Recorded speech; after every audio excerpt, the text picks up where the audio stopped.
Allahu Akbar, Allahu Akbar, Allahu Akbar, Allahu Akbar, Allahu Akbar, Allahu Akbar, Allahu Akbar, Allahu Akbar, Allahu Akbar. La ilaha illallah, Allahu Akbar, Allahu Akbar walillahil hamd. Allahu Akbar, ma halala muhillu wa kabar. Allahu Akbar, ma tala'a subhu wa asfar. Allahu Akbar, ma hajja hajju wa tamar. Allahu Akbar, ma soma sa'imu wa adfar.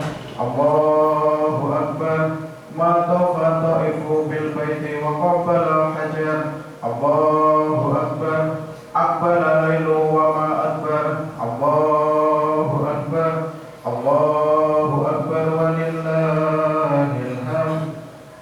Alhamdulillah, alhamdulillahi bi ni'mati tatimmu shalihat. Wassalatu wassalamu ala nabiyyina wa habibina sayyidina Muhammad alladzi anzalallahu alaihi ayatil bayyinat wa ala alihi wa sahbihi wa man ittaba'al ila akhiris sa'ah.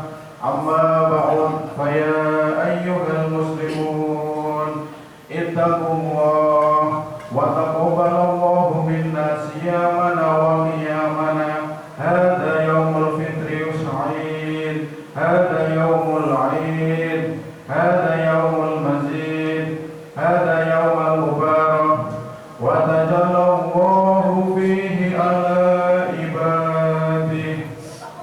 Hadirin jamaah Id yang berbahagia, mengawali khutbah pada pagi hari ini, mari bersama-sama kita meningkatkan takwa kepada Allah Subhanahu wa Ta'ala.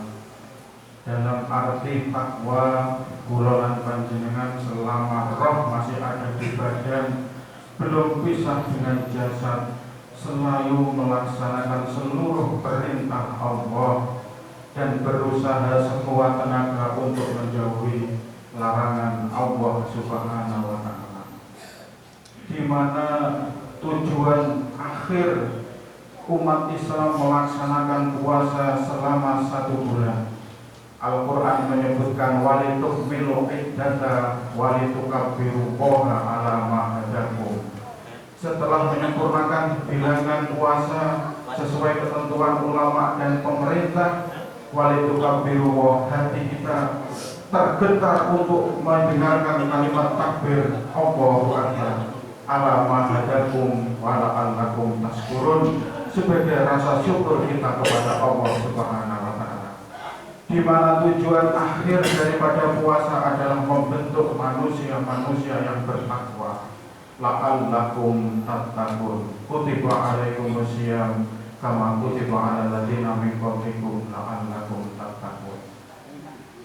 Orang yang bertakwa, kedudukannya di sisi Allah akan diangkat tinggi kedudukannya. Artinya bertakwa adalah dirinya tunduk, takluk, taat kepada seluruh perintah-perintah Allah. Diri nafsunya sudah tidak diikuti lagi, meskipun yakin kalau makan minum adalah kebutuhan pokok. Tapi kalau sudah diperintah oleh yang mempunyai langit dan bumi, diperintah untuk menjauhi, diperintah untuk meninggalkan sementara makan, nafsunya mengikuti perintah Allah, nafsunya taat kepada Allah Subhanahu wa Ta'ala. Hadirin jamaah Id yang berbahagia, juga monggo kita tingkatkan syukur kepada Allah Subhanahu wa Ta'ala, dalam arti syukur yang tamah, syukur yang sempurna. Jika kulolan panjenengan mampu bersyukur kepada Allah dengan syukur yang sempurna, yaitu ucapan mudah lisan ini mengucapkan alhamdulillah, Setelah itu dilanjutkan hati. Ini tidak ada orang yang tahu hanya kita dengan Allah. Hati selalu sadar dan menyadari bahwa apapun yang kita miliki, apapun yang terjadi di dunia ini semata-mata kehendak Allah, semata-mata milik Allah, semata-mata kulawan panjenengan dititipi Allah Subhanahu wa Ta'ala. Setelah itu yang ketiga, menggunakan nikmat, menggunakan seluruh pemberian Allah, baik umur, kesehatan, hidup, anak, harta benda, seluruhnya digunakan untuk taat ibadah kepada Allah Subhanahu wa Ta'ala. Kalau kulawan panjenengan mampu melaksanakan tiga itu, lisannya mudah mengucapkan hamdalah, hatinya sadar dan menyadari seluruhnya billah milik Allah dan dari Allah, dan seluruh pemberian Allah digunakan sesuai dengan kehendak Allah, maka kulawan panjenengan digolongkan orang yang syukur. Orang yang syukur, nikmatnya akan ditambah oleh Allah Subhanahu wa Ta'ala. Wa in ta'uddu nikmatallahi la tuhsuha. Jika kita menghitung nikmat-nikmatnya Allah, tidak akan mampu kulawan panjenengan.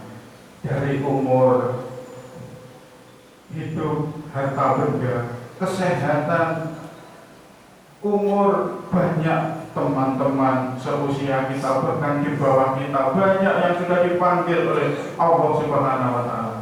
Kita masih diberi kesempatan Allah Subhanahu wa Ta'ala hidup pada kesempatan ini. Hadirin jamaah Id yang berbahagia, Rasulullah Shallallahu Alaihi Wasallam pesan 3 perkara.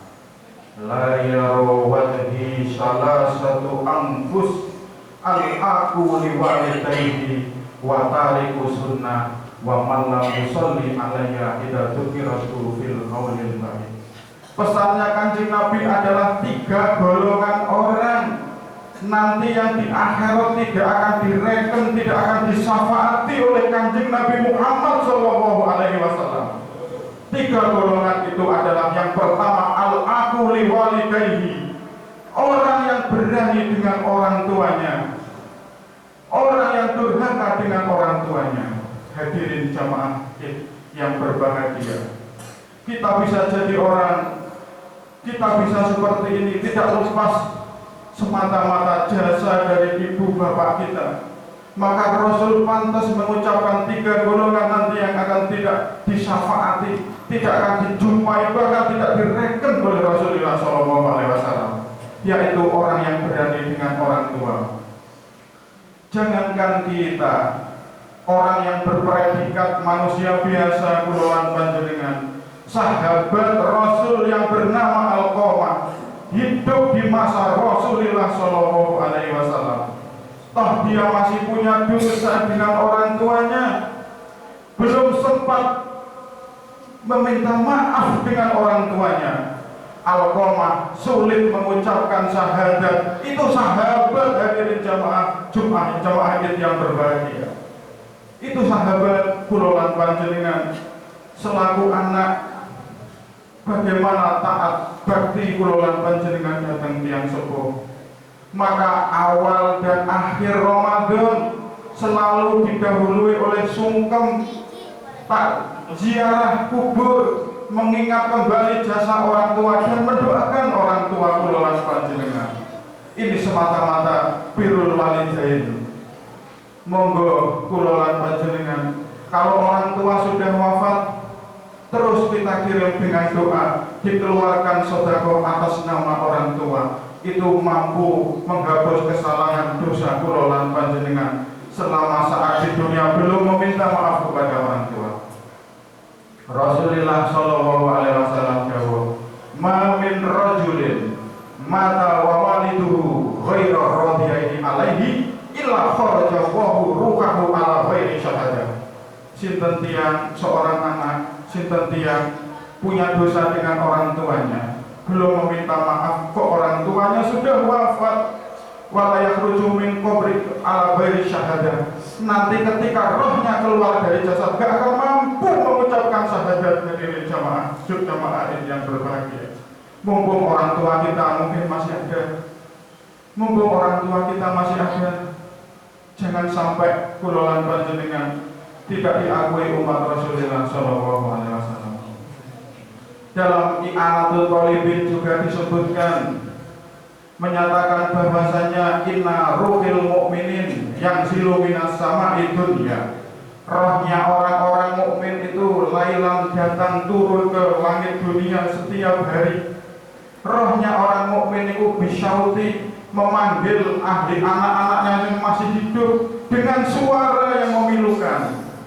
Wahai anakku, wahai keturunanku, kalian masih ingatkah saya?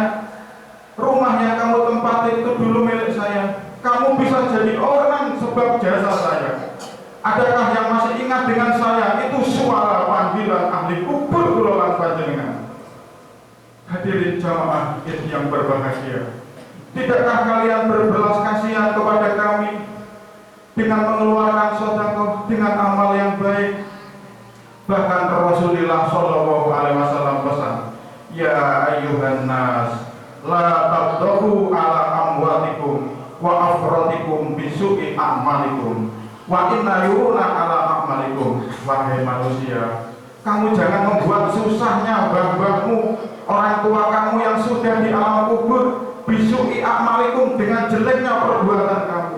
Tidak takwa kepada Allah, melanggar perintahnya Allah. Wa inna yuruna ala a'malikum, amal kita, perbuatan kita ditampakkan kepada orang tua kita. Jadi orang tua kula lan panjenengan sangat bahagia kalau kula lan panjenengan kirimi doa. Perbuatan kula lan panjenengan taat, tidak ngumbar nafsu, taat kepada Allah, sangat bahagia orang tua kita. Gak rugi saya membesarkan, gak rugi saya jungkir balik dulu di dunia membesarkan kamu, nak kamu mendoakan saya.